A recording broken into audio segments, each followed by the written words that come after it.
नमस्कार दोस्तों, इस वीडियो में आप सीटेट जनवरी 2024 के पेपर 1 यानी प्राइमरी लेवल के पेपर के सीडीपी पार्ट का तीसरा पार्ट देखने जा रहे हैं। अगर आप कंप्लीट पेपर सॉल्यूशन के साथ साथ प्रीवियस ईयर चाहे ऑफलाइन या फिर ऑनलाइन जितने भी पेपर हुए सबका complete paper solution date wise detail में देखना चाहते हैं तो इस वीडियो के समाप्त होने के बाद से आप इस वीडियो का डिस्क्रिप्शन जरूर चेक करिएगा। चलिए दोस्तों, आज की इस महत्वपूर्ण वीडियो को शुरू करते हैं। आप अपने स्क्रीन पर प्रश्न देख पा रहे होंगे। निम्नलिखित में से किस प्रकार के प्रश्न एक छात्र की जानकारी का गंभीर रूप से मूल्यांकन करने की योग्यता का आकलन करने में मदद करता है। यानी कि देखिए, बहुत सारे प्रश्न होते हैं, हमसे ये पूछा जा रहा है कि इन चारों में ऐसा कौन सा प्रश्न है जो कि जो कैंडिडेट है उसका एसेस करना है, यानी उसका मूल्यांकन करना है। तो जाहिर सी बात है, जब बच्चे को कोई भी कॉन्सेप्ट समझ में आ जाएगा तो वो उसे अपनी भाषा में एक्सप्लेन अगर कर ले रहा है, अपने खुद के वैल्यू उसमें ऐड कर पा रहा है, अपने खुद की भाषा में वो उसे बता पा रहा है, यानी वो अच्छे से समझ पाया होगा। ठीक है, इसी को ध्यान में रख करके उत्तर ढूंढते हैं। चौथे विकल्प से शुरुआत करते हैं। कहा जा रहा है कि वे प्रश्न जो किसी पाठ का सारांश मांगते हैं। कहा जा रहा है कि वे प्रश्न, यानी कि मान लीजिए कोई टॉपिक बच्चे को बताया गया और उस टॉपिक से रिलेटेड ऐसे प्रश्न जो कि उस टॉपिक का सारांश बताया जाए। तो यहाँ पर बच्चे को वो चीज़ें समझ में आई है या नहीं ये हम कंफर्म नहीं कर सकते, क्योंकि अगर आप देखेंगे प्राइमरी लेवल पर या फिर छोटे बच्चे चीज़ों को रट लेते हैं। तो अगर ये प्रश्न बच्चे के द्वारा रटा गया है और उसका सारांश बता दिया गया तो हम उसका एक्चुअली में मूल्यांकन नहीं कर पा रहे हैं कि वो उस चीज़ों को गंभीर रूप से सीखा है अथवा नहीं, वो छात्र वो चीज़ों को जानता है या नहीं। हो सकता है कि वो रट करके सारांश बता रहा हो, तो ये चीज़ हमारा उत्तर नहीं हो सकता। तीसरा विकल्प देखिए, वे प्रश्न जो पाठ को मान्य करने वाले उदाहरण के लिए पूछे जाते हैं। क्या कहा जा रहा है? पाठ को मान्य करने के लिए, यानी कि जो टेक्स्ट में लिखा गया है उसको वैलिडेट करने के लिए उसे कुछ उदाहरण पूछे जा रहे हैं। तो यहाँ पर भी बच्चा उस चीज़ों को समझा है या नहीं ये कंफर्म नहीं कर सकते, क्योंकि हो सकता है बच्चा उस उदाहरण को भी रट लिया हो। ठीक है, तो ये भी हम कंफर्म नहीं कर सकते, ये भी हमारा उत्तर नहीं होगा, क्योंकि हमें अल्टीमेटली ये देखना है कि बच्चा उस चीज़ों को एक्सप्लेन कर पा रहा है या नहीं। जब आप उसे कुछ नया प्रश्न पूछेंगे और वो उस कॉन्टेक्स्ट से या फिर उस सीधे तौर पर आप टॉपिक से अगर रिलेटेड है और उस प्रश्न को अगर वो एक्सप्लेन कर पा रहा है अपनी भाषा में, अपने विचारों को वो अभिव्यक्त कर पा रहा है, तब हम समझेंगे कि हाँ उसका असेसमेंट सही तरीके से हो रहा है, वो चीज़ों को समझा हुआ है। लेकिन हम केवल ऐसे प्रश्न पूछे जिसमें उसका सारांश हो, उसका उदाहरण प्रस्तुत किया जाए, तो हो सकता है कि वो इस प्रकार की चीज़ों को रट लिया है। तो हमें उसे किसी नए प्रश्न की तरफ जाना होगा जिसमें वह अपने विचारों को अभिव्यक्त करे। ठीक है, चलिए पहले विकल्प को ढूंढते हैं। वे प्रश्न जो शब्द की सरल परिभाषा के लिए पूछे जाते हैं। देखिए, कोई भी विकल्प जिसमें परिभाषा की बात की जाए, डिफिनीशन की बात की जाए, वो हमेशा निगेटिव होता है। क्यों निगेटिव होता है? क्योंकि बच्चे जो हैं प्राइमरी लेवल पर कक्षा 1 से 5 के जो बच्चे होते हैं उनके लिए परिभाषा आप बच्चों को रटा नहीं सकते। कहने का मतलब यह है कि हमें बच्चों को रटाना नहीं है, हमें बच्चे को खेल खेल में सिखाना है। बच्चा अपने ज्ञान का निर्माण खुद करेगा। हम बच्चे को पेन ड्राइव नहीं समझ सकते कि हम डेटा उसके में ट्रांसफ़र कर दें या फिर उसको चीज़ों को सिखा दें या फिर परिभाषा रट लें। नहीं, जो चीज़ें बच्चे रटते हैं वो बहुत जल्दी भूल भी जाते हैं। तो इस वजह से परिभाषा कहीं पर भी अगर आपको दिख जाए तो वो हमेशा निगेटिव होता है। ठीक है, चलिए अब हमारे पास केवल एक ही विकल्प बचा, नो डाउट यही हमारा सही उत्तर होगा। एक बार कंफर्म कर लेते हैं। वे प्रश्न जो छात्र अपनी व्यक्तिगत राय पूछते हैं। अब जब छात्र अपनी व्यक्तिगत राय पूछेगा, जाहिर सी बात है, ध्यान से सुनिएगा, कहा जा रहा है question that ask for the student personal opinion. अगर बच्चे से पर्सनल ओपिनियन पूछा जा रहा है, उसका व्यक्तिगत राय पूछा जा रहा है, तो इससे क्या होगा कि बच्चे अपने आप को एक्सप्लेन करेंगे, अपने मौलिक विचारों को एक्सप्लेन करेंगे। और अगर वह उस टॉपिक को समझा है तभी वह अपने मौलिक विचार उस टॉपिक से रिलेटेड प्रश्न के उत्तर में दे सकता है। यानी इसके माध्यम से हम बच्चे का सही तरीके से मूल्यांकन कर सकते हैं कि बच्चा उस चीज़ों को समझा है अथवा नहीं। यानी कि ये बच्चे के लिए नया प्रश्न हो गया। इसके अलावा जो सारांश बताना हुआ या फिर उदाहरण बताना हुआ, हो सकता है कि वो बच्चा रट लिया हो। तो ये सारी चीज़ें यहाँ पर निगेटिव थी। परिभाषा वैसे ही निगेटिव होता है, तो ये भी हमारा निगेटिव हो गया। एक ही विकल्प बच्चा, ऑप्शन नंबर 2 यहाँ पर बिल्कुल सटीक जवाब होगा। अगला प्रश्न पूछा गया है, बाधिता यानी कि जो इम्पेयरमेंट होती है वह कौन सी स्थिति है और जो अक्षमता होती है यानी कि डिसेबिलिटी वो कौन सी स्थिति होती है। चौथे विकल्प से शुरुआत करते हैं। यहाँ पर अगर हम लोग बात करें डिसेबिलिटी की, तो यहाँ पर बताया गया कि डिसेबिलिटी जो होती है वो मनोवैज्ञानिक होती है। मनोवैज्ञानिक यानी कि साइकोलॉजिकल, जो कि बच्चे के मन में बैठ गया है साइकोलॉजिकल तौर पर कि मैं ये चीज़ नहीं कर सकता। क्या जो अक्षमता होती है यानी डिसेबिलिटी होती है वो मनोवैज्ञानिक हो सकती है? देखिए, कुछ हद तक मनोवैज्ञानिक हो सकती है, लेकिन 100% मनोवैज्ञानिक नहीं कहा जा सकता। इसको आप ऐसे समझिए, मान लीजिए कि कोई पैर से विकलांग है और उसका एक पैर है ही नहीं, कोई बालक है जिसका एक पैर है ही नहीं। उस कंडीशन में अगर उसे हम लोग साइकोलॉजिकल पुश करें कि नहीं तुम कर सकते हो, तुम चल सकते हो, तुम चल सकते हो, तो क्या वह अपने पैर पर चल सकता है? देखिए मेडिकली तो उसको ट्रीटमेंट करा करके या फिर नकली पैर लगा करके चलाया जा सकता है, लेकिन क्या केवल साइकोलॉजिकल उसको इस प्रकार से पुश करके और बिना मेडिकल ट्रीटमेंट के क्या वो चीज़ें कर सकता है? नहीं। यानी कि मनोवैज्ञानिक आप नहीं कह सकते डिसेबिलिटी को। मान लीजिए कोई बालक है, वो देख नहीं सकता है, यानी कि वो डिसेबल है, तो क्या हम उसे केवल ये जोड़ दें कि नहीं तुम देख सकते हो, तो क्या वो देख पाएगा? नहीं देख पाएगा। यानी कि जो डिसेबिलिटी होती है उसे मनोवैज्ञानिक नहीं कहा जा सकता। चौथा विकल्प यहाँ पर गलत हो गया, ठीक है। तीसरे विकल्प की बात करते हैं। देखिए कहा जा रहा है कि जो अक्षमता होती है वो शारीरिक होती है। अक्षमता को शारीरिक कहा जा रहा है, ध्यान से समझिएगा। अब देखिए अक्षमता, अगर आपके मन में केवल ये आ रहा है कि पैर से विकलांग, कान से ना सुनना, आंख से ना देखना, केवल यही अक्षमता है, तो ये गलत है। अगर आप देखें तो बहुत सारी डिसेबिलिटी जो होती हैं, जो कि पढ़ने में अक्षमता, जिसे डिसलेक्सिया बोलते हैं, डिसकैलकुलिया बोलते हैं, तो वो शारीरिक तौर पर नहीं होता है, लेकिन वो भी अक्षमता ही बोला जाता है, डिसेबिलिटी ही बोला जाता है, जो कि विभिन्न प्रकार के पढ़ने में अक्षमताएं होती हैं, ठीक है। तो वहाँ पर डिसेबिलिटी जरूरी नहीं है कि हमारे शरीर से हो सकता है कि हम उन चीज़ों को नहीं समझ पा रहे हैं, डिसलेक्सिया से हम जूझ रहे हैं, हो सकता है डिसकैलकुलिया से जूझ रहे हैं, हो सकता है डिसग्राफिया से जूझ रहे हैं, तो ये भी डिसेबिलिटी है। तो जरूरी नहीं है कि डिसेबिलिटी जो हो वो हमेशा शारीरिक हो, तो ये भी हमारा उत्तर नहीं हो सकता। दूसरे विकल्प की बात करते हैं। कहा जा रहा है कि जो अक्षमता होती है वो जैविक होती है। जैविक यानी कि जन्म से। क्या ये चीज़ें पॉसिबल हैं? जैसे आपने एक मूवी देखी होगी तारे ज़मीन पर। तारे ज़मीन पर अगर आपने मूवी देखी है तो उसमें बच्चा जो है वो डिसलेक्सिया से जूझ रहा है। वो बच्चा, अगर आप देखेंगे, बी और डी में अंतर नहीं कर पाता है।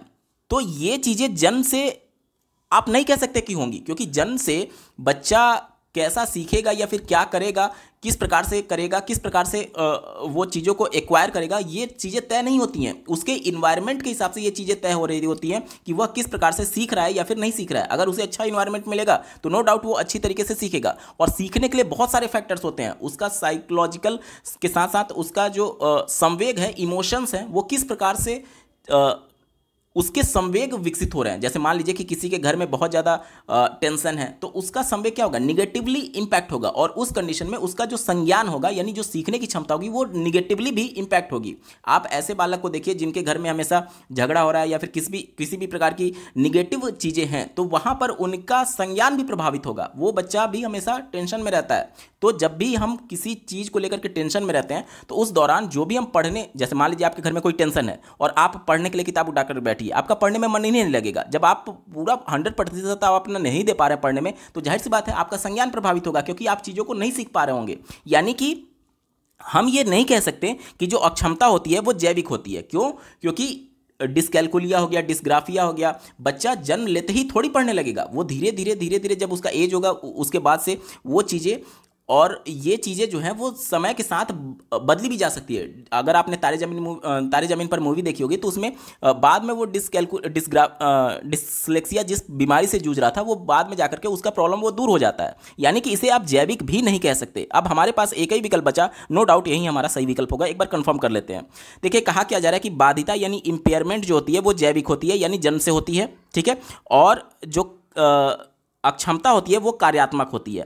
अब यहां पर यह विकल्प बिल्कुल सही है। अक्षमता यानी कि जैसे पैर से कोई विकलांग है तो वो चलने में असमर्थ है, यानी फंक्शनली वो डिसेबल बोला जाएगा। अगर कोई बच्चा डिसलेक्सिया से जूझ रहा है तो फंक्शनली यानी वो चीज़ों को कर पाने में अक्षम है, चीज़ों को अल्फ़ाबेट को समझ पाने में अक्षम है, यानी ये फंक्शन हो रहा है, फंक्शन करने में उसको प्रॉब्लम आएगी, तो वहाँ पर डिसेबिलिटी बोला जाता है। यानी कि जो डिसेबिलिटी होती है वो क्या होती है? वो कार्यात्मक होती है, फंक्शनल होती है, और जो बाधिता होता है वो जैविक होता है। जैसे मान लीजिए कि कोई अगर बोला जाए कि दृष्टि बाधित है, तो हो सकता है कि उसकी आंख जन्म से ही खराब हो सकता है कि उसकी आंख जन्म से ही खराब हो। कोई श्रवण बाधित है, हो सकता है कि उसका कान जो है वो जन्म से ही खराब हो। तो एक ही विकल्प ऑप्शन नंबर 1 ऐसा है जो कि दोनों कंडीशन को फुलफिल कर रहा है। ऑप्शन नंबर 1 बिल्कुल सटीक जवाब होगा।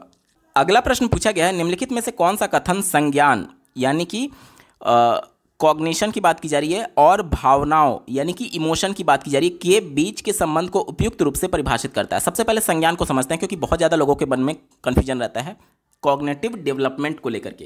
देखिए जब भी आप किसी को ज्ञापन देने जाते हैं या फिर आपने कभी ना कभी डीएलएड बीएड में ज्ञापन दिया होगा, तो आप लोग क्या कहते हैं कि सर मैं आपके संज्ञान में ये बात लाना चाहता हूं। यानी किसी को भी नई सूचना प्राप्त होना ही संज्ञान कहलाता है। जैसे मैं एज ए कैंडिडेट हूं, मैं आज कुछ नया सीख रहा हूं, तो वो मेरे लिए संज्ञानात्मक विकास बोला जाएगा। जैसे आप इस वीडियो को देखकर के कुछ नया सीख रहे हैं, यानी आपके संज्ञान में, आपके ज्ञान में कुछ नई चीजें अगर जुड़ती जा रही हैं, तो इसे ही संज्ञानात्मक विकास और कुछ नई चीजों को जानना ही संज्ञान बोला जाता है। ठीक है। अब जो इमोशंस होते हैं, यानी कि जो हमारी भावनाएं होती हैं और जो हमारा नया कुछ सीखना होता है, उसको लेकर के हमसे पूछा जा रहा है कि इनके बीच में क्या रिलेशन हो सकता है। ठीक है, चलिए चौथे विकल्प से शुरुआत करते हैं। कहा जा रहा है कि भावनाएं संज्ञान को प्रभावित करती हैं, लेकिन इसका विपरीत सत्य नहीं है। देखिए, कहा यह जा रहा है कि जो इमोशंस होते हैं वो संज्ञान को प्रभावित करते हैं। जैसे मैंने आपको इसके पहले वाले प्रश्न में उदाहरण दिया कि मान लीजिए आपके घर में किसी भी बात को लेकर के कोई टेंशन है और आप उस समय आपका जो इमोशन है वो क्या है, वो दुखी मन का है। जब आप किसी चीज़ को लेकर के दुखी होते हैं, उस दौरान आप ये ध्यान दीजिएगा कि अगर आप किताब लेकर के बैठेंगे तो आपका पढ़ाई में मन नहीं लगता है। यानी कि जब तक आप अपना पढ़ाई में 100% फोकस नहीं करेंगे, तब तक आप उन चीज़ों को एक्वायर नहीं कर पाएंगे या फिर बुक से पढ़ करके सीख नहीं पाएंगे, क्योंकि आप अपना पूरा फोकस उस पर दे ही नहीं रहे हैं। यानी कि जब आपका इमोशन निगेटिव था, जो आपकी भावनाएं जो थी वो निगेटिव थी, तो आपका संज्ञान भी प्रभावित हो रहा है। यानी यहाँ तक तो ये सही है, लेकिन यहाँ से जो बोला जा रहा है कि इसका विपरीत सही नहीं है, यानी कि संज्ञान जो है वो भावनाओं को प्रभावित नहीं करता, ये कहा जा रहा है। क्या ये चीज़ प्रैक्टिकली पॉसिबल है? नहीं पॉसिबल है। कैसे? ध्यान से समझिएगा। मान लीजिए कि किसी एक व्यक्ति के घर में किसी दूसरे सदस्य के लिए बहुत पॉजिटिव न्यूज आई, हो सकता है उसका सरकारी नौकरी लग गया। तो यहां पर क्या हो गया, जब उसे पता चलेगा कि उसके परिवार के दूसरे लोगों को पता चलेगा कि उसकी सरकारी नौकरी लगी, यानी उसका क्या हुआ, नई चीज उसके बारे में पता चली, यानी कि संज्ञान उसका हुआ कुछ नई चीजों को लेकर के। जब संज्ञान हुआ तो उसके मन में क्या होगी, खुशी होगी। खुशी क्या है, हमारा इमोशन ही तो है। यानी संज्ञान से जो हमारा इमोशन है वो भी प्रभावित होता है। अब मान लीजिए किसी के घर में कोई निगेटिव चीजें हो गई, निगेटिव खबर हो गई, और किसी को पता चला, उस परिवार के किसी दूसरे सदस्य को, यानी उसको जब जानकारी हुई, तो जाहिर सी बात है उसको दुख होगा। यानी संज्ञान, कोई भी नई जानकारी से हमारा इमोशन डायरेक्टली कनेक्टेड होता है। चाहे आप भावना से संज्ञान को जोड़े या संज्ञान से भावना को जोड़े, दोनों एक दूसरे से इंटर रिलेटेड है। जबकि विकल्प क्या बोल रहा है कि भावना संज्ञान को प्रभावित करेगा, लेकिन इसका विपरीत सही नहीं है, जो कि पूरी तरीके से गलत है। यानी एक दूसरे को दोनों प्रभावित करते हैं। तीसरे विकल्प में देखिए, कहा जा रहा है कि संज्ञान भावनाओं को प्रभावित करता है, लेकिन इसका विपरीत सही नहीं। तो ये भी हमने समझ लिया, ये गलत होगा। ठीक है, पहला विकल्प देखिए, संज्ञान और भावनाएं दोनों स्वतंत्र प्रणालियां। क्या ये चीजें पॉसिबल है? नहीं पॉसिबल है। अब हमारे पास केवल एक ही विकल्प बचा। देखिए, भावनाएं और संज्ञान आपस में एक दूसरे पर परस्पर रूप से निर्भर करते हैं। यह विकल्प बिल्कुल सही है। अभी मैंने आपको एग्जांपल दिया कि अगर आप कोई पॉजिटिव न्यूज़ सुनते हैं, यानी कि अगर आपके मन में कोई नई जानकारी मिली जो कि आपके लिए पॉजिटिव था, तो आपके अंदर इमोशंस यानी भावनाएं, पॉजिटिव इमोशन आएंगी। तो ये पॉजिटिव इमोशन कैसे आया? जब आपको नई चीज पता चली जो कि आपके लिए पॉजिटिव था। अगर कोई नई चीज आपको पता चली जो कि आपके लिए निगेटिव था, तो वही इमोशन जो है वो आपके अंदर निगेटिव होंगे। और मान लीजिए कि आपके घर में कोई दुख है, जिसकी वजह से आपका मन दुखी है, तो आपके अंदर निगेटिव इमोशन ऑलरेडी है। और जब आप किताब लेकर के बैठेंगे तो आपको चीजें समझ में नहीं आएंगी, क्योंकि आप 100% अपना पढ़ाई पर ध्यान नहीं लगा पा रहे हैं। उस हिसाब से अगर आप देखेंगे तो भावनाएं जो है, जो हमारे इमोशन है, वो हमारे संज्ञान को प्रभावित कर रही है, क्योंकि हम नई चीजों को सीखने में कठिनाई महसूस कर रहे हैं। तो दोनों संज्ञान और भावना एक दूसरे से इंटर रिलेटेड हैं और एक दूसरे को डायरेक्टली इंपैक्ट करते हैं, प्रभावित करते हैं। ऑप्शन नंबर 2 यहां पर बिल्कुल एप्रोप्रिएट आंसर हो जाएगा। अगला प्रश्न पूछा गया है, प्राथमिक कक्षाओं में भाषा का विकास किस प्रकार संधारित किया जाता है? यानी कि जो लैंग्वेज डेवलपमेंट होता है प्राइमरी लेवल पर, वो किस प्रकार से फैसिलिटेटेड होता है, ये हमसे पूछा जा रहा है। ठीक है, ध्यान से समझिएगा। प्राइमरी लेवल की बात की जा रही है, यानी कक्षा 1 से 5 की बात की जा रही है। चौथे विकल्प से शुरुआत करते हैं, जब शिक्षक मूर्त वस्तुओं के बजाय संकेतों और प्रतीकों से शुरुआत करते हैं। तो ये विकल्प बिल्कुल गलत है। आपने अगर राष्ट्रीय शिक्षा नीति 2020 पढ़ी होगी या फिर एनसीएफ 2005 पढ़ा होगा, उसमें यही बातें मेंशन की गई है कि बच्चों को मूर्त अवस्था में चीज़ों को दिखा करके बच्चे को पढ़ाना है। अगर आप प्राइमरी किसी भी स्कूल में जाएंगे, या फिर आप छोटे रहे होंगे, या फिर आपके परिवार में कोई छोटा सदस्य है जो कि प्राइमरी में पढ़ रहा है, तो आप देखेंगे कि उनको विद्यालयों में कैसे पढ़ाया जाता है। छोटे छोटे उनको फिजिकल तौर पर चीज़ों को दिखा करके, जैसे आम बच्चे को दिखाना है तो आम प्लास्टिक का इस प्रकार से बना हो सकता है, बच्चे को आलू दिखाना है तो वो फिजिकल तौर पर बच्चे को दिखा करके बताया जाता है। क्यों? क्योंकि मूर्त अवस्था में जब बच्चे चीज़ों को देखते हैं तो वो चीज़ों को जल्दी सीखते हैं। आप जीन पियाजे का सिद्धांत देखिए, जब बच्चा पहली बार प्राइमरी में जा रहा है, यानी उसकी एज कितनी होगी, उसकी एज 6+ होगी प्राइमरी में कक्षा 1 में जाने के लिए। तो ये वाली जो एज होती है वो मूर्त संक्रियात्मक अवस्था की एज होती है, जिसमें बच्चा मूर्त अवस्था में यानी फिजिकल तौर पर चीज़ों को देख करके सीख सकता है। उसमें अभी वो क्षमता नहीं है कि बिना देखे वह चीज़ों के बारे में अपना कुछ भी परसेप्शन बना पाए। इसलिए जब तक वो चीज़ों को देखेगा नहीं तब तक उसके बारे में सीख ही नहीं सकता। इसीलिए जो प्राइमरी के बच्चे होते हैं वो मूर्त अवस्था में आते हैं और उनके लिए जरूरी ये है कि वह बच्चे फिजिकल तौर पर यानी मूर्त अवस्था में चीज़ों को देखें। तो ये विकल्प क्या कह रहा है कि शिक्षक मूर्त अवस्था के बजाय यानी मूर्त अवस्था में बच्चों को नहीं दिखाया जा रहा है, तो यहीं पर हमारा विकल्प निगेटिव हो गया। तीसरा विकल्प देखिए, जब शिक्षक बच्चों की मातृभाषा की अवहेलना और उपेक्षा करता है। अवहेलना करने का मतलब कि मातृभाषा में बच्चे को नहीं पढ़ाया जा रहा है, जबकि अगर आप एनसीईआरटी पढ़ेंगे और राष्ट्रीय शिक्षा नीति देखेंगे, दोनों में यह कहा जाता है कि प्राइमरी लेवल और अपर प्राइमरी लेवल यानी 1 से लेकर के 8 तक जहां तक संभव हो बच्चे को उसकी मातृभाषा में ही पढ़ाना चाहिए। अब मान लीजिए कि कोई एक सरकारी विद्यालय जिसमें अलग अलग राज्य से आए हुए बालक हो सकते हैं, कोई पंजाबी जानता है, कोई भोजपुरी जानता है, कोई हिंदी जानता है, कोई बांग्ला जानता है, कोई उड़िया जानता है, कोई मराठी जानता है। तो एज ए टीचर यहाँ पर भी रिस्ट्रिक्शन हो सकती है कि टीचर के लिए भी मजबूरी है कि वो इतनी लैंग्वेजेस के बारे में नहीं जान सकता। लेकिन टीचर क्या करेगा कि वहाँ पर जितने भी बच्चे हैं जो केवल अपनी मातृभाषा जानते हैं तो उनको उनकी मातृभाषा में बोलने का मौका दिया जाएगा और धीरे धीरे बच्चे कॉलेज के औपचारिक विद्यालय के औपचारिक भाषा के संपर्क में आएंगे और धीरे धीरे वह विद्यालय की औपचारिक भाषा को सीखेंगे। यानी हम स्टार्टिंग में बच्चे को क्या करेंगे, उसकी मातृभाषा का अवहेलना या फिर उपेक्षा नहीं करेंगे। एज ए टीचर हम बच्चे को कंफर्टेबल फील कराएंगे उसको उसकी मातृभाषा में अपने आप को एक्सप्रेस करने के लिए। ठीक है, तो यह विकल्प भी निगेटिव है क्योंकि उसकी मातृभाषा को इग्नोर करने की बात कर रहा है।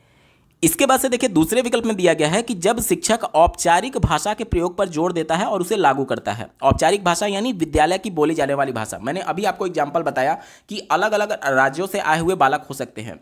अब विद्यालय की औपचारिक भाषा ऐसा है जिसमें वो बालक उस लैंग्वेज में कंफर्टेबल नहीं है, ना तो उसे समझ पा रहे हैं ना तो उसे बोल पा रहे हैं। तो हमें बच्चे को उसके संज्ञान का विकास करना है, उसका लैंग्वेज का डेवलपमेंट धीरे धीरे इन्वायरमेंट में आने की वजह से होगा ही होगा। अगर डायरेक्टली हम बच्चे को बोले कि नहीं तुम औपचारिक भाषा में ही बोलो, औपचारिक लैंग्वेज में ही इंटरेक्ट करो, तो ये चीज़ें प्रैक्टिकली पॉसिबल नहीं होंगी और हम कहीं ना कहीं बच्चे को सीखने से रोक रहे हैं। क्योंकि अल्टीमेटली हमें बच्चे को सिखाना है लैंग्वेज क्या है, भाषा क्या है। भाषा अपने आप को एक्सप्रेस करने का एक साधन मात्र है, केवल लैंग्वेज सीखना नॉलेज नहीं है। अगर कोई बालक है, कोई हिंदी बोल रहा है और कोई फर्राटेदार इंग्लिश बोलता है, हमारे समाज में ये परसेप्शन बना हुआ है कि इंग्लिश बोलने वाला बहुत ज़्यादा इंटेलिजेंट है। नहीं, वो उसकी भाषा मात्र है, वो अपने आप को एक्सप्रेस मात्र कर रहा है। तो कोई भी भाषा हम बच्चे पर जबरदस्ती थोप नहीं सकते। यहां पर विकल्प क्या कह रहा है कि औपचारिक भाषा के प्रयोग पर जोर देते हैं और उसे लागू करते हैं। यानी यहां पर स्ट्रिक्टली जो टीचर है वो जोर दे रहा है कि नहीं आप अपनी पर्सनल लैंग्वेज या फिर मदर टंग का यूज नहीं कर सकते, बल्कि विद्यालय में जो भाषा बोली जा रही है उसे ही बोलना होगा। तो यह विकल्प निगेटिव है। ठीक है, हमारा उत्तर नहीं होगा। अब हमारे पास केवल एक ही विकल्प बचा, जब शिक्षक अमूर्त अवधारणाओं को संदर्भित करने के लिए ठोस उदाहरणों का प्रयोग करते हैं। अमूर्त अवधारणा कैसे, ध्यान से समझिएगा। बच्चे को जब प्राइमरी में पहली बार जाता है तो उसे बच्चे को बताया जाता है ए फॉर एप्पल। तो बच्चे को ए, जो कि उसके लिए अमूर्त कॉन्सेप्ट है यानी नया कॉन्सेप्ट है जिसके बारे में बच्चा नहीं जान रहा है, तो इसको समझाने के लिए बच्चे को फिजिकल तौर पर एप्पल का इस प्रकार से कोई ठोस वस्तु दिखाई जा सकती है या फिर प्लास्टिक का इस प्रकार से दिखाया जाता है। क्यों दिखाया जाता है? क्योंकि बच्चे ने एप्पल कभी ना कभी, 6 साल का जब बच्चा है तो कभी ना कभी खाया होगा और वो एप्पल उसके लिए मूर्त अवस्था है और उसका पूर्व ज्ञान है। और आपने पढ़ा होगा कि जब बच्चे को पूर्व ज्ञान से जोड़ करके नई ज्ञान दिया जाता है तो बच्चे को सीखना आसान हो जाता है। तो यहाँ पर बच्चे को ठोस अवस्था में दिखाना या फिर मूर्त अवस्था में दिखाना, बच्चे के पूर्व ज्ञान से नए ज्ञान को जोड़ने की कोशिश की जा रही है। यही बात ऑप्शन नंबर 1 कर रहा है, जो कि बिल्कुल पॉजिटिव है और यही इसका सटीक जवाब हो जाएगा। अगला प्रश्न पूछा जा रहा है, निम्नलिखित में से कौन सा आंतरिक अभिप्रेरणा का सही वर्णन करता है? यानी कि इंट्रिंसिक मोटिवेशन की बात की जा रही है। देखिए, 2 प्रकार से मोटिवेशन होता है, एक आंतरिक, दूसरा बाहरिक या फिर बाह्य मोटिवेशन, बाह्य अभिप्रेरणा। अब आंतरिक अभिप्रेरणा क्या होता है, जैसे ध्यान से समझिएगा। एक बच्चा है जो कि अपने परिवार में बहुत गरीबी देखा हुआ है और वो चाहता है कि मुझे मेरे परिवार के लिए, उनका इलाज कराने के लिए, उनकी रोजी रोटी के लिए सब वो सुविधा मिले और इसके लिए मैं बहुत मेहनत करूंगा, खूब पढ़ाई करूंगा और अपने परिवार की जिम्मेदारी उठाऊंगा। यहाँ पर बच्चा खुद से पढ़ने के लिए मोटिवेटेड है, खुद से पढ़ने के लिए मोटिवेटेड है क्योंकि उसे पता है कि ये गरीबी मैं पढ़ करके ही दूर कर सकता हूँ। तो इसे क्या बोला जाएगा? आंतरिक अभिप्रेरणा। और मान लीजिए कोई दूसरा बच्चा है जिसको सभी सुविधाएं उसको मिल रही हैं, उसको कोई दिक्कत नहीं है, फाइनेंशियली उसको कोई भी प्रॉब्लम नहीं है, तो उस कंडीशन में उसके माता पिता उसको जबरदस्ती पढ़ा रहे हैं, उस बच्चे का पढ़ने का मन नहीं है, उस बच्चे को बार बार बोला जा रहा है कि बेटा तुम फर्स्ट आओगे तो हम तुम्हें ये सामान देंगे, फर्स्ट आओगे तो वो सामान देंगे। तो वहां पर बच्चा क्या कर रहा है, पढ़ाई तो कर रहा है लेकिन वो किसकी लालच में कर रहा है, वो उस इनाम की लालच में कर रहा है। लेकिन कभी ना कभी एक ऐसा समय आएगा जब बच्चे का मन इनाम से भर जाएगा और वो सैचुरेशन पॉइंट आने के बाद से, चूंकि बच्चा खुद से तो मोटिवेटेड था नहीं, वो बाहरी इनाम या फिर किसी बाहरी लालच की वजह से पढ़ाई कर रहा था। तो जहां पर बच्चा खुद से इंटरनली मोटिवेटेड है पढ़ने के लिए, वो मोटिवेशन जो होता है वो इंपॉर्टेंट होता है। यहीं पर हमसे प्रश्न पूछा जा रहा है कि निम्नलिखित में से आंतरिक अभिप्रेरणा का सही वर्णन कौन सा करता है। तो ऐसा मोटिवेशन जो कि बच्चे को खुद प्रेरित करे किसी काम को करने के लिए, उसे इंट्रिंसिक मोटिवेशन बोलते हैं, यानी आंतरिक अभिप्रेरणा। और जो बाहर कोई कारक है जो कि बच्चे को मोटिवेट कर रहा है किसी काम को करने के लिए या फिर सीखने के लिए, तो वो बाह्य कारक होता है। इसी को ध्यान में रख करके उत्तर ढूंढेंगे। ठीक है, चलिए चौथे विकल्प से शुरुआत करते हैं। कहा जा रहा है कि अभिप्रेरणा जो दंड के भय से आती है। दंड यानी दंड क्या है, बाहरी कारक है। बच्चा पढ़ाई नहीं कर रहा है लेकिन वो मार खाने के डर से पढ़ाई कर रहा है, तो यहां पर दंड क्या है, वो बाहरी कारक है। जबकि प्रश्न में हमसे आंतरिक पूछा गया तो ये हमारा उत्तर नहीं हो सकता। तीसरा देखिए, अभिप्रेरणा जो दूसरों के साथ प्रतिस्पर्धा से आती है, यानी कि दूसरों के साथ कंपटीशन करने की बात की जा रही है। देखिए कंपटीशन वर्ड कहीं पर भी जुड़ जाए तो वो हमेशा निगेटिव होता है। क्यों? क्योंकि प्रत्येक बच्चा अपने आप में यूनिक है। कंपटीशन होना चाहिए यार, लेकिन खुद से खुद का होना चाहिए। जैसे आज बच्चे का पहला दिन था तो आज बच्चे ने ये सीखा, अब अगले दिन बच्चा खुद से कंपटीशन करेगा कि कल मैंने यहां तक सीखा था, आज क्या कुछ मैंने नया सीखा। तो ये बच्चे का खुद से कंपटीशन होना चाहिए, यानी उसका जो प्रोग्रेस रिपोर्ट है उसके पुराने रिपोर्ट से ही तुलना होना चाहिए, किसी दूसरे बच्चे से नहीं कर सकते। जैसे मान लीजिए कोई पैर से विकलांग है, कोई सुनने में अक्षमता है, कोई बोल नहीं सकता, तो आप उन सबका कैसे तुलना कर सकते हैं? नहीं कर सकते, प्रैक्टिकली पॉसिबल ही नहीं है। तो प्रतिस्पर्धा कहीं पर भी अगर आपको दिख जाए तो वो हमेशा निगेटिव होता है। और अगर आपको पॉजिटिव कंपटीशन दिख जाए यानी सकारात्मक प्रतिस्पर्धा दिखे तो वो थोड़ा सा पॉजिटिव माना जाएगा। कैसे? मान लीजिए कि कक्षा में हमें पॉजिटिव इन्वायरमेंट बनाना है, कि सभी कक्षा के बच्चों को मोटिवेट करना है कि आप चीज़ों को सीखिए। इसके लिए हम क्या करेंगे कि कक्षा में एक ऐसा इन्वायरमेंट बना देंगे कि जो फर्स्ट आएगा उसको इनाम दिया जाएगा। तो यहाँ पर भी देखिए, यहाँ पर भी कॉम्पिटिशन है, सभी बच्चे एक दूसरे से कॉम्पिटिट करेंगे, लेकिन ये यहाँ पर क्या है कि बच्चे उस इनाम की लालच में कहीं ना कहीं सीखने के लिए प्रेरित हो रहे हैं। तो यहाँ पर जब प्रतिस्पर्धा किसी चीज को सीखने के लिए प्रेरित करे तो वहां पर वही प्रतिस्पर्धा यानी सकारात्मक प्रतिस्पर्धा, पॉजिटिव कंपटीशन, वहां पर पॉजिटिव माना जाएगा। लेकिन अगर केवल कंपटीशन की बात की जाएगी, केवल प्रतिस्पर्धा की बात की जाएगी, तो वो हमेशा निगेटिव होता है। तीसरा वाला निगेटिव हो गया। ठीक है, पहले विकल्प की बात करते हैं। अभिप्रेरणा जो बाहरी पुरस्कारों से आती है, मैंने आपको बता दिया कोई भी बाह्य कारक जो कि बच्चे को पढ़ने के लिए प्रेरित कर रहा है तो वो हमेशा बाहरी अभिप्रेरणा के तौर पर जाना जाएगा। जबकि प्रश्न में हमसे आंतरिक पूछा गया। अब हमारे पास केवल एक ही विकल्प बचा, देखिए ध्यान से सुनिएगा। अभिप्रेरणा जो कार्य के व्यक्तिगत आनंद से आती है। अब मैंने पहला उदाहरण जो आपको बताया था, कोई गरीब परिवार का बालक है जो कि अपने परिवार की गरीबी को दूर करना चाहता है और इसके लिए वह खुद से पढ़ने के लिए प्रेरित है, यानी उसको पढ़ने में खुद आनंद आ रहा है, क्योंकि वो जानता है कि जब मैं पढ़ाई करके अपना पढ़ाई कंप्लीट करूंगा तो मैं अच्छी नौकरी करके अपने परिवार की जो भी आवश्यकता है उसको पूर्ण कर सकता हूं। तो यानी कि यहां पर बच्चा खुद से आनंद ले रहा है, यानी कि वह खुद से प्रेरित है चीजों को सीखने के लिए, बाह्य कोई भी कारक नहीं है, इसलिए यहां पर आंतरिक बोला जाएगा। ऑप्शन नंबर 2 सटीक जवाब है। अगला प्रश्न पूछा गया है, निम्न में से कौन सा आलंबन के उदाहरण है। देखिए कई बार ऐसे वर्ड्स दे दिए जाते हैं जो हो सकता है शायद आप पहली बार सुने हो, तो आप इंग्लिश का हेल्प जरूर ले लीजिएगा। यहाँ पर एस्केप फोल्डिंग के बारे में पूछा जा रहा है। एस्केप फोल्डिंग के बहुत सारे नाम हैं, ठीक है, पाड़ भी बोला जाता है, बहुत सारे नाम है हिंदी में, तो आप एक बार इंग्लिश जरूर कन्फर्म कर लीजिएगा। तो स्कैप फोल्डिंग क्या होती है कि बच्चे को जो भी शुरुआती मदद दी जाती है, जो भी शुरुआती या फिर बच्चा कहीं फंस गया तो जब उसको मदद दी जाती है तो उसे ही हम लोग क्या बोलते हैं, इसके फोल्डिंग, यानी सीधे तौर पर किसी भी प्रकार से बच्चे को अगर मदद दी जा रही, चाहे वो संकेत के फॉर्म में या फिर किसी भी प्रकार से, कोई भी माध्यम हो सकता है, अगर बच्चे को हेल्प की जा रही है तो वो इसके फोल्डिंग बोला जाएगा। ठीक है, इसी को ध्यान में रख करके उत्तर ढूंढेंगे। चलिए पहला दिया गया है, बोलो और बोल कर सोचो। मान लीजिए कोई बच्चा प्राइमरी का है और वह कोई प्रॉब्लम को सॉल्व नहीं कर पा रहा है, लेकिन अगर वह बोल करके और फिर सोचेगा तो हो सकता है कि वो टीचर ये उसको हिंट देना चाह रहा है कि यहाँ पर आप गलती कर रहे हो, और बोलोगे तो हो सकता है आपके संज्ञान में आ जाए। तो इस प्रकार से बच्चे की कहीं ना कहीं हेल्प की जा रही है, तो कहीं पर भी अगर हेल्प आ जाए तो वो हमेशा इसका फोल्डिंग होगा, उत्तर सही होगा। दूसरा देखिए, संकेत और इशारे। मैं आपको बार बार कह रहा हूँ, किसी भी प्रकार से हेल्प, चाहे संकेत के माध्यम से, इशारों के माध्यम से, वो हमेशा इसका फोल्डिंग बोला जाएगा। तीसरा दिया गया प्रश्न, जैसे मान लीजिए कि कोई बच्चे से बोला गया कि 2 का टेबल सुनाइए, वो बता रहा है 2 1 जा 2, 2 2 जा 4, 2 3 जा 8। अब बच्चे को से प्रश्न पूछा जाएगा कि 2 3 जा 8 होता है, फिर बच्चा सोचने पर मजबूर हो जाएगा कि मैंने कुछ गलत तो नहीं बोल दिया। फिर बच्चा अपने आप में फिर से रिपीट कर रहा होगा और हो सकता है इस बार वो सही कर दे। यानी प्रश्न के माध्यम से भी बच्चों की हेल्प की जा सकती है अगर कोई चीज़ गलत बता रहा है तो। ठीक है, तो ये भी हमारा उत्तर सही हो जाएगा। अगला देखिए, आधा हल किया हुआ उदाहरण। जब भी बच्चे को कोई काम शुरू करने में प्रॉब्लम हो रही है तो अगर हमें उससे थोड़ा सा हेल्प कर दिया आधा एग्जाम्पल बता करके, तो अगर कहीं से भी किसी भी प्रकार की हेल्प हो रही है तो वो स्कैफोल्डिंग बोला जाएगा, यानी ये भी हमारा सही होगा।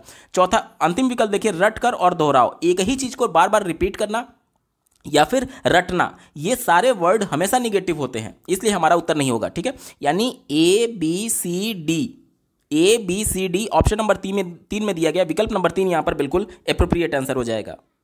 अगला प्रश्न पूछा गया है, विकास के क्रम में बच्चे सूक्ष्म पेशीय कौशल, यानी कि सूक्ष्म पेशीय कौशल को क्या बोलते हैं, फाइन मोटर स्किल, से पहले सकल पेशीय कौशल यानी कि ग्रॉस मोटर स्किल विकसित करते हैं।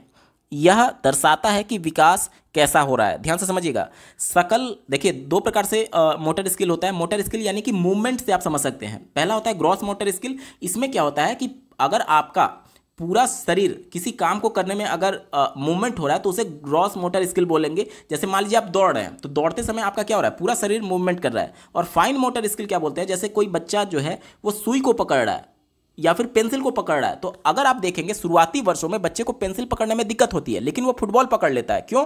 क्योंकि फुटबॉल पकड़ने में उसकी ज़्यादा मतलब पूरा हाथ, दोनों हाथ और कलाई और सारी उंगलियां एक दूसरे को हेल्प कर रही है, तब वो चीज़ों को कर पा रहा है। लेकिन अगर आप सुई पकड़ने की बात करेंगे तो वहां पर हो सकता है केवल 2 उंगलियों का प्रयोग कर रहा हो। यानी कि अगर ज़्यादा उंगलियों का प्रयोग होगा, ज़्यादा अंगों का प्रयोग होगा, तो वो बच्चे जल्दी उस पर कंट्रोल पा पाते हैं, और जिनमें कम उंगलियों या फिर कम अंगों का प्रयोग होता है उस पर लेट से कंट्रोल पा पाते हैं।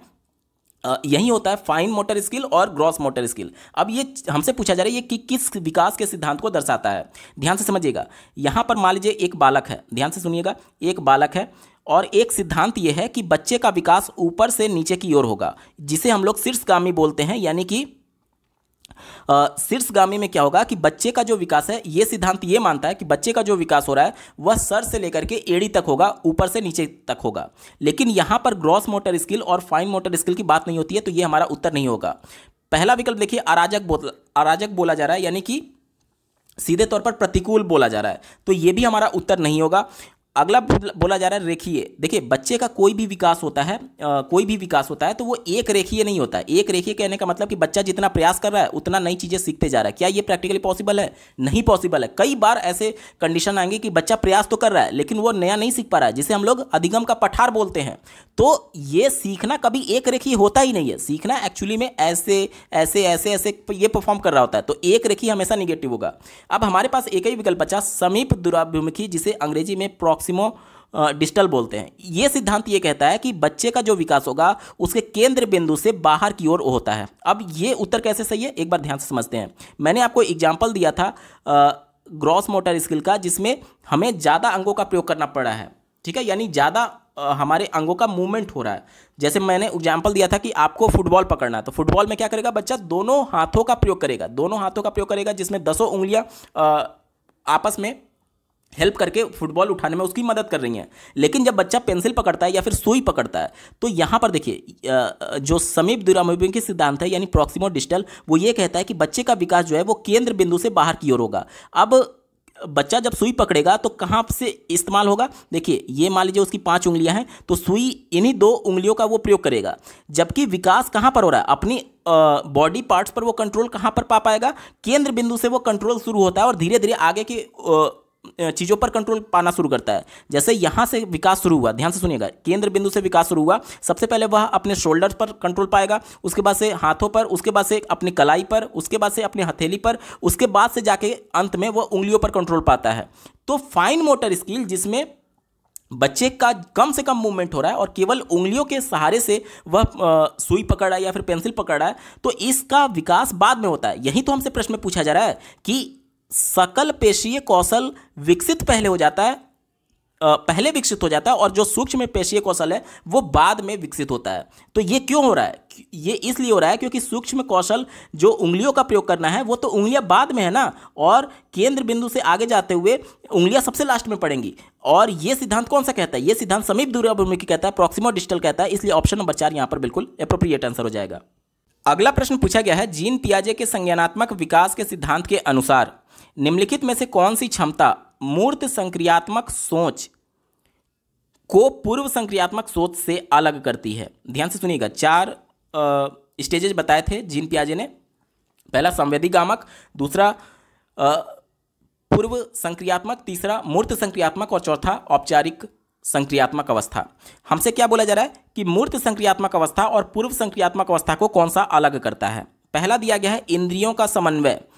इंद्रियां जो सेंसेस होती हैं वो किसमें आती हैं? वो आपका संवेदी गामक में आती हैं, यानी जब बच्चा 0 से 2 साल का होता है। तो ये तो हमारा उत्तर होगा नहीं, क्योंकि प्रश्न हमसे पूर्व संक्रियात्मक और मूर्त संक्रियात्मक के बारे में पूछा जा रहा है। तीसरा विकल्प देखिए, परिकल्पित तार्किकता यानी हाइपोथेटिकल रीजनिंग। हाइपोथेटिकल में क्या होता है कि इसमें हम लोग कल्पना कर रहे होते हैं कि अगर मैं सीटेट पास कर जाऊंगा तो मैं सुपर टेट की परीक्षा में सम्मिलित होऊंगा, और ये परिकल्पना जो है वो हर स्टेज में होता है। तो हम इसे नहीं कह सकते कि मूर्त संक्रियात्मक अवस्था और पूर्व संक्रियात्मक अवस्था इसके बीच अलगाव करता है, तो नहीं, क्योंकि बच्चा अगर छोटा है तो उस समय भी वो परिकल्पना कर रहा होता है। जैसे कि मेरे पास 2 खिलौने और रहते हैं तो मैं किसी को खेलने नहीं दूंगा, मतलब हर स्टेज में ये होता है। तो आप इसको नहीं कह सकते कि दोनों को डिफ्रेंशिएट करता है, ठीक है। इसके बाद से बोला जा रहा है वस्तु स्थायित्व। वस्तु स्थायित्व यानी कि ऑब्जेक्ट परमानेंस। ये क्या चीज़ होता है कि जैसे मान लीजिए कि ये भी जो अवस्था होती है ये आपका 0 से 2 साल वाले अवस्था में होता है, यानी कि जब बच्चा इस अवस्था में होता है और कोई खिलौना जिससे वो खेल रहा है वो मान लीजिए गिर गया, तो बच्चे को ये पता है कि खिलौना मेरे आंख के सामने नहीं है, लेकिन वो आसपास उसकी स्थिति बनी हुई है, इसी वजह से वो रोने लगता है। तो ये भी हमारा उत्तर नहीं होगा, क्योंकि मूर्त और पूर्व संक्रियात्मक के बीच की कड़ी हमसे पूछा जा रहा है। अब हमारे पास एक ही विकल्प बचा, विकेंद्रीकरण यानी कि डिसेंटरिंग कहा जा रहा है। देखिए, जब बच्चा पूर्व संक्रियात्मक अवस्था में होता है तब क्या करता है, वह किसी भी वस्तु के किसी एक ही प्रॉपर्टी पर एक साथ ध्यान दे पाता है। जैसे मान लीजिए बच्चा पूर्व संक्रियात्मक अवस्था में है, तो जब मान लीजिए उसने एक कुत्ता देखा, मान लीजिए कुत्ता है, उसने एक कुत्ता देखा, ठीक है। अब कुत्ता का कलर अगर आप देखेंगे, बच्चे से पूछेंगे कि बेटा कुत्ता किस कलर का है, तो हो सकता है वो बोले कि ब्लैक कलर का है। लेकिन अगर आप उससे पूछेंगे कि उसकी पूंछ किस कलर की थी, तो हो सकता है कि वो उत्तर ना दे पाए। क्यों? क्योंकि वह एक समय में एक ही चीज पर केवल ध्यान ही केंद्रित कर पा रहा है। या फिर अगर आप उससे पूछेंगे कि बेटा इसके कितने पैर थे, तो हो सकता है कि वो ना बता पाए। इस अवस्था की मैं बात कर रहा हूं, पूर्व संक्रियात्मक अवस्था की। लेकिन जैसे ही बच्चा मूर्त संक्रियात्मक अवस्था में जाता है, तब वह इतना सक्षम हो जाता है कि एक वस्तु के सारे प्रॉपर्टी पर एक साथ ध्यान केंद्रित कर पाता है। इसे विकेंद्रीकरण कहते हैं। यानी कि विकेंद्रीकरण एक ऐसा प्रॉपर्टी है जो कि मूर्त संक्रियात्मक अवस्था और पूर्व संक्रियात्मक अवस्था को एक दूसरे से अलग करती है, यानी ये बैरियर लगाती है। तो ऑप्शन नंबर 2 यहां पर बिल्कुल सटीक जवाब हो जाएगा। अगला प्रश्न पूछा गया है, रस्सी कूदते समय पैर में रस्सी फंसने के कारण आउट होने के बाद अरु कहती है कि उसे रस्सी ने जानबूझ करके आउट किया है। जीन पियाजे के संज्ञानात्मक विकास सिद्धांत की अवस्था में बच्चे इस प्रकार के तर्क कब देते हैं, ये हमसे पूछा जा रहा है, यानी किस स्टेज में देते हैं। ध्यान से सुनिएगा, ये वो वाला स्टेज है जिसमें बच्चे ये मानते हैं कि जो भी निर्जीव वस्तुएं हैं उसमें भी जान होता है। जैसे अगर आप देखेंगे बच्चे कहते हैं कि हट जाओ नहीं तो मेरा हाथी तुम्हें कुचल देगा। बच्चे को ये लग रहा है कि उसका जो हाथी है उसमें भी जान है और वो लोगों को कुचल देगा, जबकि ऐसा प्रैक्टिकली पॉसिबल नहीं है। तो इसे क्या बोलते हैं? इसे हम लोग बोलते हैं किसी भी निर्जीव वस्तु में जान समझना। ये होता है, ये किस अवस्था में होता है, यही हमसे पूछा जा रहा है। पहला देखिए दिया गया है मूर्त संक्रियात्मक अवस्था। मूर्त संक्रियात्मक अवस्था में बच्चा तार्किक हो जाता है, वो तर्क कर सकता है। जब वो तर्क कर सकता है, चीज़ों को देख करके, फिजिकल तौर पर चीज़ों को देख करके तर्क कर सकता है, तो क्या वो मानेगा कि हाथी में जान है? नहीं मानेगा, तो ये हमारा उत्तर नहीं हो सकता। उसके बाद से देखिए औपचारिक संक्रियात्मक अवस्था में तो बच्चा अमूर्त तौर पर तार्किक हो जाता है, तो ये भी हमारा उत्तर नहीं हो सकता। संवेदी गामक 0 से 2 अवस्था में, तो ये तो बिल्कुल भी नहीं है। एक ही विकल्प बच्चा पूर्व चलन अवस्था, जिसे प्री ऑपरेशनल स्टेज बोलते हैं, यानी जब बच्चा 2 से 7 साल का एज का होता है। इस अवस्था में ध्यान से सुनिए, इस अवस्था में बच्चा को ये लगता है कि जो भी निर्जीव वस्तुएं हैं उसमें भी जान होती है, इसीलिए बच्चा ये सोचता है कि पैर अगर उसका रस्सी में लग करके अगर वो आउट हो गया या फिर गिर गया तो उसे ये लगता है कि रस्सी जानबूझ करके उसे गिरा दिया। या फिर इस वर्ष इस जो एज बैंड का बच्चा होगा उसे आप देखिएगा, अगर वो गिर जाता है तो उसके मम्मी पापा या फिर घर में कोई भी सदस्य कहते हैं बेटा तुम्हें फर्श ने गिरा दिया, वो फर्श पर 2-3 पैर से मारते हैं या फिर हाथ से मारते हैं तो बच्चा बहुत खुश होता है। क्यों? क्योंकि उसे ये लग रहा होता है कि फर्श में भी जान है और फर्श ने उसे जानबूझ करके गिरा दिया है। इस एज के बच्चे को, जो कि पूर्व संक्रियात्मक अवस्था होता है, जिसे प्री ऑपरेशनल स्टेज बोलते हैं। यही ऑप्शन नंबर 4 इसका बिल्कुल सटीक जवाब हो जाएगा।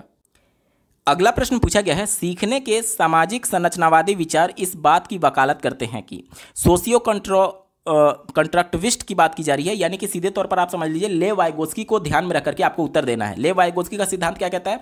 सामाजिक सांस्कृतिक अंतःक्रिया का सिद्धांत, यानी बच्चे सामाजिक तौर पर एक दूसरे से इंटरेक्शन करके या फिर सांस्कृतिक तौर पर एक दूसरे के संपर्क में आकर के संज्ञान करते हैं, यानी चीजों के बारे में सीखते हैं। ठीक है, इसी को ध्यान में रख करके उत्तर ढूंढेंगे। चलिए, चौथा कहा जा रहा है प्रत्याहार और दोहराव की चिंतन प्रक्रिया से प्रभावी शिक्षण होती है। चिंतन दोहराव के माध्यम से किया जा रहा है, यानी एक ही चीज को बार बार रिपीट करने की बात की जा रही है। रिकॉल करना यानी रटना, बार बार चीजों को रटने की बात की जा रही है। जहां पर भी रटना वर्ड आ जाए वो हमेशा विकल्प निगेटिव होगा। अगर प्रश्न पॉजिटिव सेंस में पूछा गया तो वो कभी भी हमारा उत्तर नहीं हो सकता। तीसरा देखिए, व्याख्यान देने और समझाने की प्रभावी शिक्षण सक्रिय होता है। देखिए, कोई भी प्राइमरी लेवल की जब बात की जाती है, यानी जब बच्चा 6 साल का है, 6+ 1 से लेकर के 5 कक्षा का बालक है, तो उसके लिए जो व्याख्यान वर्ड है वो हमेशा निगेटिव होता है। क्यों? क्योंकि राष्ट्रीय शिक्षा नीति 2020 और एनसीएफ 2005 दोनों ये कहते हैं कि बच्चे खेल के माध्यम से ही सीखेंगे, कहानी के माध्यम से सीखेंगे। व्याख्यान जो है, जो लेक्चर है, वो हायर क्लासेस के लिए अप्रोप्रिएट माना जा सकता है, लेकिन प्राइमरी के लिए बिल्कुल ये अप्रोप्रिएट नहीं है। इस वजह से ये हमारा उत्तर नहीं हो सकता। पहला विकल्प देखिए, शिक्षार्थी दूसरों से निष्क्रिय रूप से ज्ञान प्राप्त करते हैं। ये तो देखने में आपका निगेटिव लग रहा है, जहां पर भी निष्क्रिय वर्ड आ जाए। जैसे आप ये मान रहे हैं कि बच्चे क्या है, पेन ड्राइव है और उसको कंप्यूटर में लगाया और डेटा ट्रांसफर हो जाएगा। नहीं, अगर आप बच्चे को बोलेंगे कि बेटा मोबाइल को पानी से दूर रखना, नहीं तो मोबाइल खराब हो जाएगा, वो नहीं मानता है। वो खुद प्रैक्टिकल करके चीज़ों को सीखना चाहता है। आप जो काम बच्चे को मना करेंगे, प्राइमरी लेवल के बच्चे को, वो वही काम करता है, क्योंकि उसे लगता है कि हो सकता है मेरे पापा मेरे मम्मी हो सकता है झूठ बोल रहे हो। उसे ये लगता है कि मैं खुद से करके सीखूंगा। यानी बच्चा खुद जब एहसास हो जाता है कि हाँ ये चीज़ें हैं, बच्चे को बार बार बोलिए कि धीरे दौड़ो नहीं तो गिर जाओगे। जब बच्चा एक बार गिर जाता है, जब उसे चोट लग जाता है, मान लीजिए कोई आग जल रहा है, वो बार बार उसे खेलने की कोशिश कर, आप लाख मना करेंगे वो बार बार वहीं पर जाएगा। जब बच्चा खुद से महसूस कर लेता है कि हाँ ये चीज़ें मुझे नुकसान पहुंचा सकती हैं, तब वो उससे दूर हटता है। यानी बच्चे को कब एहसास हुआ? जब बच्चा खुद सीखा, यानी बच्चे अपने ज्ञान का निर्माण सक्रिय तौर पर खुद से करते हैं। ऑप्शन नंबर 2 यहां पर बिल्कुल एप्रोप्रिएट आंसर हो जाएगा। दोस्तों, ये वीडियो आपको कैसा लगा कमेंट के माध्यम से जरूर बताइएगा, क्योंकि आपका एक कमेंट मुझे मोटिवेट करेगा ऐसे ही महत्वपूर्ण वीडियो लाने के संदर्भ में। अगर आप प्रीवियस ईयर सभी वर्षों के shift wise complete paper solution को डिटेल में देखना चाहते हैं तो इस वीडियो के डिस्क्रिप्शन को जरूर चेक करिएगा। इस वीडियो को देखने के लिए आपका बहुत बहुत धन्यवाद। भगवान करे आपका दिन शुभ हो।